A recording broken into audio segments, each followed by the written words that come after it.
Estou aqui para terminar, fechar, esse mini curso, o curso sobre o trauma, a visão do trauma dentro da psicanálise. Espero que vocês tenham se beneficiado com o conteúdo, tenham aprendido aquilo que basicamente a psicanálise chama de trauma. E ainda nesse vídeo, nessa última aula, vou fazer uma certa recapitulação e vamos avançar um pouco para a vertente terapêutica, o que se faz dentro do consultório com esse indivíduo traumatizado. Para começar, seria bom começar se vinculando àquilo que foi discutido na última aula, que é a questão das construções fantasísticas, das elaborações fantasísticas.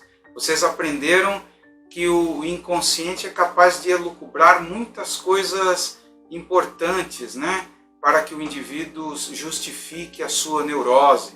Ele pode criar cenários interessantíssimos, mirabolantes, que verdadeiramente nunca ocorreram, ou pelo menos não ocorreram da forma que ele registrou. Por quê? Porque além do componente da lembrança real, do recordar real, existe o componente da elaboração. E aí fica mais claro aquilo que venho defendendo durante todas essas aulas, que o trauma não é um acontecimento real, pode ser real, há a possibilidade também de ser real, mas o que realmente pesa não é o acontecimento real, é aquilo que o indivíduo interpreta, é como o indivíduo sente aquela experiência. Então é possível dizer que o papel da fantasia aí é um papel importantíssimo, dentro do contexto geral. Um papel que é crucial para que o indivíduo fique fixado, para que o indivíduo volte dentro dessa regressão. Foi o próprio Freud que percebeu, que o trauma não era mesmo aquele acontecimento real que se pensava no início. Ele vai dizer, tudo o que tem a ver com o esclarecimento de um determinado sintoma vai surgindo pouco a pouco, combinado em vários contextos e distribuídos por períodos de tempo muito separados. É aquilo que foi dito muitas vezes aqui. No começo, a psicanálise acreditava exatamente na ideia do trauma epicentro, de que alguma coisa tinha acontecido no nível de realidade e aquele acontecimento fez com que o indivíduo ficasse traumatizado. Vocês aprenderam que até o conceito de traumatismo, conceito do Charcot, vai ser modificado lentamente por Freud. Por quê? Porque Freud vai descobrir que não era bem algo traumático em sentido real que causava sempre o trauma. Até poderia acontecer uma certa coincidência, mas é importante frisar que o elemento principal é como o indivíduo sentirá, como ele interpretará aquele acontecimento. E naquele texto de 1914, o Recordar, Repetir e Elaborar, Freud chegará exatamente a essa ideia de que o que é traumático, mais do que algo real, é algo real dentro da esfera psíquica. Na aula passada eu falei sobre isso, ou seja, a realidade psíquica não é a mesma coisa que a realidade externa. Por isso, o que acontece no psiquismo não é necessariamente aquilo que aconteceu na realidade externa. Por quê? Porque a realidade psíquica é a realidade interna, externa, mais a subjetividade. E a subjetividade faz toda a diferença, porque é no nível da subjetividade que o indivíduo vai elaborar as suas linhas de desenvolvimento, tanto do desenvolvimento normal como do desenvolvimento chamado de anormal, neurótico. Quando se fala desse tipo de desenvolvimento anormal, a neurose, nós temos exatamente uma defesa que falha. Nós podemos dizer que a neurose não deixa de ser uma espécie de mecanismo de defesa. Mas qual é a diferença entre os mecanismos normais do ego e os mecanismos neuróticos? É porque a neurose afasta o sujeito dele mesmo. A neurose, ela vai cindir, vai criar uma espécie de fissura na subjetividade. Quanto mais o indivíduo recorre a esse abismo, a essa cisão, às fantasias compensatórias, né, encobridoras, mais o indivíduo deixa de lembrar aquilo que ele deveria lembrar e trabalhar, reelaborar, ressignificar de uma outra maneira. Eu citei, né, um evento dramático de uma mulher que foi estuprada 3 vezes e pude perceber que havia uma espécie de repetição, de compulsão à repetição, uma repetição mecânica, né, de certas atitudes que a levava à situação de risco. Então, nesse sentido, podemos dizer que a pessoa quer esquecer, por exemplo, no caso dessa paciente ficou evidente que ela tinha um apego incestuoso pelo pai. Havia um desejo, né, incestuoso pelo pai. O pai que era ausente, era um militar, mas era alguém profundamente amado por ela. E dentro dessas fantasias edipianas, ela não podia pensar, evidentemente, na relação incestuosa. Por isso, ela deslocou a ideia, né, de ser abusada ou possuída por alguém proibido, o pai, para desconhecidos. Então, eu sei que parece estranho, mas há um processo de descarga. É como se a pessoa, né, tivesse o prazer incestuoso na situação real, com aquelas pessoas estranhas, e ao mesmo tempo tivesse a gratificação do recalque. Por quê? Porque o amor real, o amante real, o pai, não aparecia na consciência. Ela esqueceu o amor incestuoso pelo pai e atuou criando situações negativas que levaram-na ao estupro. Então percebam aí a cisão do eu, como isso é perigoso, né? E aí eu já até iniciei como é que na terapia o psicanalista deve agir. O psicanalista, ele não tem nenhuma varinha mágica, ele deve contar com a atenção, né, do paciente em recordar aquilo que precisa recordar, com a cooperação do paciente, com a ajuda do paciente. O que ele fará é interpretar. Ele vai mostrar ao paciente com o tempo aquilo que está mais inconscientizado, aquilo que foi reprimido, até por força, né, de certos ditames da consciência, até por forças daquilo que nós sabemos que não pode ser pensado no sentido normativo. Vejam que o caso alusivo que coloquei, a ideia do desejo incestuoso, é algo proibido em quase todas as sociedades humanas. Você não pode desejar sexualmente pai e mãe. Então é lógico que isso não pode ser pensado conscientemente. Então o que é que vai acontecer? Acontece normalmente o deslocamento. O indivíduo tira, né, de uma imagem a catexia, o investimento que estava na imagem, e coloca a catexia em outra imagem. Uma imagem que passa a ser investida em sentido substitutivo, em sentido de substituição. É isso que vai gerar propriamente a recorrência, a repetição.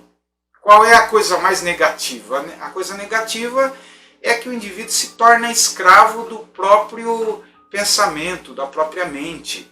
Ele fica como um disco riscado, repetindo certos modelos vivenciais. De tempo em tempo, as ocorrências do passado parecem se renovar. E é lógico que, ao contrário disso ser uma coisa salutar, haverá uma espécie de empobrecimento.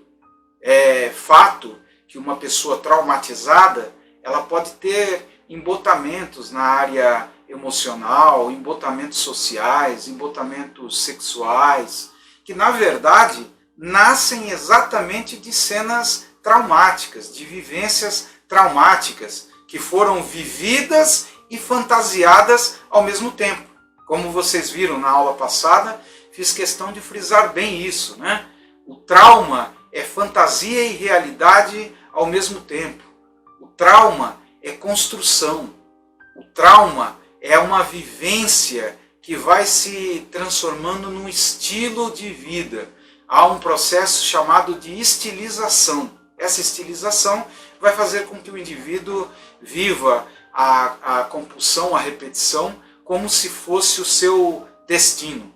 Freud até chamou isso, em certo momento, de neurose de destino. Neurose de destino exatamente porque essas pessoas ficam rodopiando, mas sempre voltando ao mesmo ponto doloroso, traumático. Por isso, o papel do psicanalista é ouvir, é tentar entender mais profundamente como aquilo que é atual serve àquilo que é antigo, como aquilo que está no hoje serve como janela para o passado. À medida que o paciente começa a perceber que é escravo de algo que já não existe mais, que é escravo de uma fantasia pueril, infantil, e que precisa, amadurecer uma parcela maior do seu eu, lentamente vai conseguindo fazer isso, gradativamente vai conseguindo crescer ao ponto de se tornar alguém mais maduro. Mas isso não ocorrerá às custas de um passe de mágica.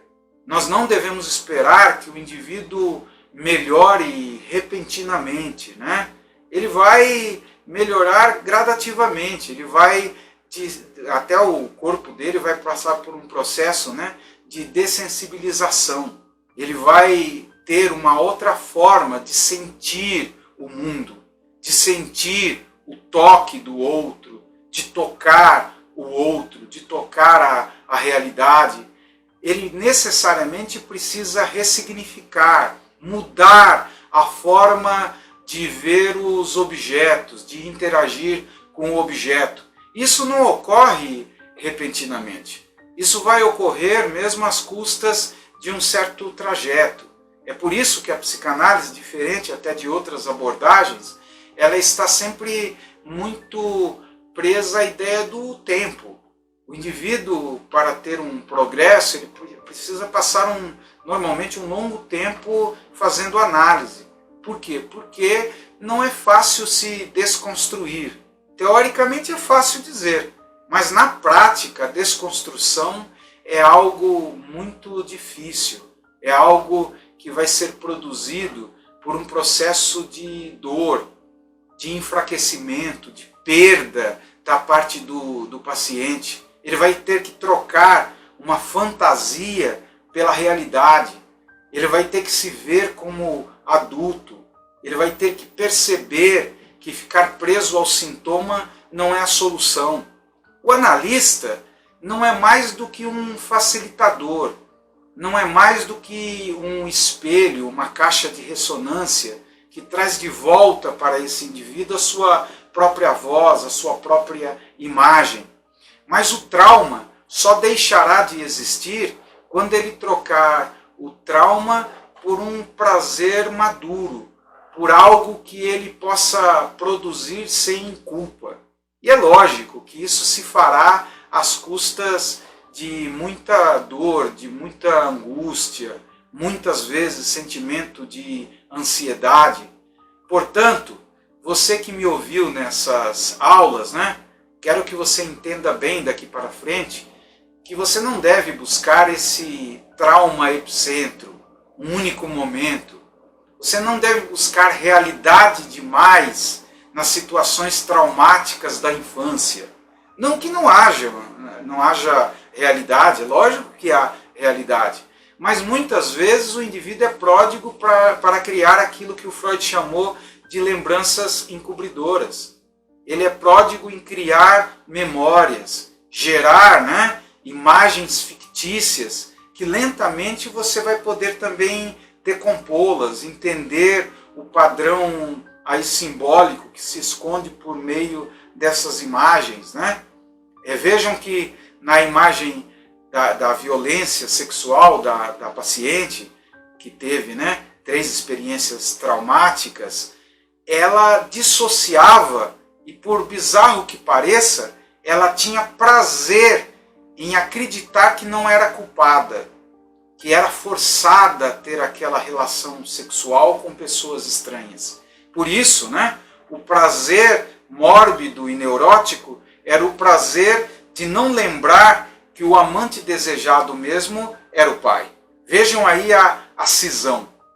Quando o indivíduo progride dentro da análise, ele vai perceber quão pueril é ter o desejo sexual pelo pai.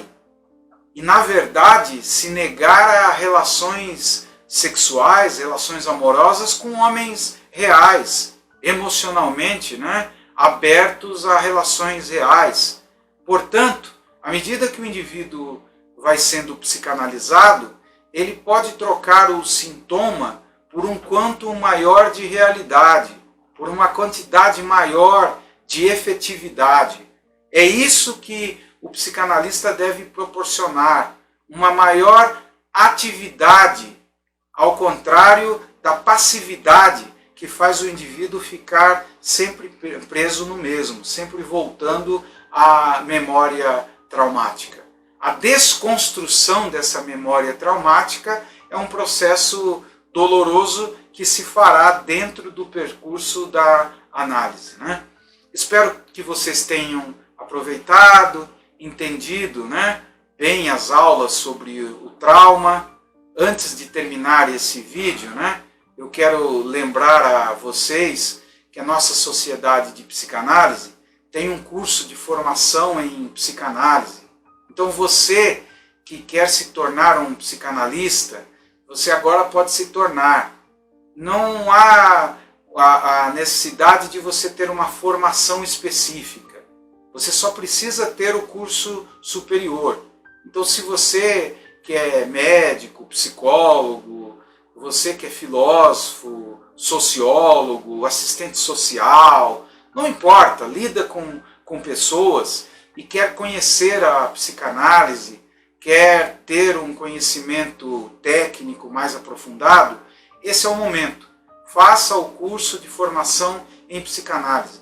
Você vai receber, são 5 módulos, né? Nesses 5 módulos você vai receber desde das chamadas teorias básicas, as teorias freudianas, até aquilo que existe de mais atual na psicanálise. Então você vai aprender a psicanálise da criança, de Melanie Klein, Bion, aprenderá sobre o Winnicott, aprenderá também sobre a psicanálise dos chamados psicanalistas dissidentes, Jung, Adler, Reich, aprenderá sobre uma escola interessantíssima chamada de culturalismo psicanalítico. É uma escola que faz certos imbricamentos, certas aproximações entre psicanálise e sociologia, psicanálise e antropologia, psicanálise e linguística. Então é uma linha muito interessante e atual, né? Se chama culturalismo. Aprenderá sobre Jacques Lacan, né? Um psicanalista francês muito famoso, muito debatido na contemporaneidade. Você terá um semestre só de Lacan, né? Por isso vai ter condição de aprofundar bastante as teorias lacanianas. E no último módulo, você vai atender pessoas sendo supervisionado por um didata da Sociedade de Psicanálise. Então, além dessa parte teórica, há também a parte prática. A nossa sede, a nossa sociedade ela mantém consultórios para estágio, por isso você será convidado a fazer estágio, né, na própria sociedade de psicanálise. Você pode registrar um consultório seu e atender também no seu consultório para eliminar o estágio. Então vai ser um período muito legal. Nessa parte final, no último módulo, tem então o atendimento, né, com alguém, com um paciente selecionado, a supervisão e debates de casos, né? Além disso, debates de caso e o exame do manual técnico de psicanálise. Não deixe passar essa oportunidade, conheça mais, né? Você vai adorar fazer o curso de psicanálise. Quantas vezes minhas pacientes brincam, né?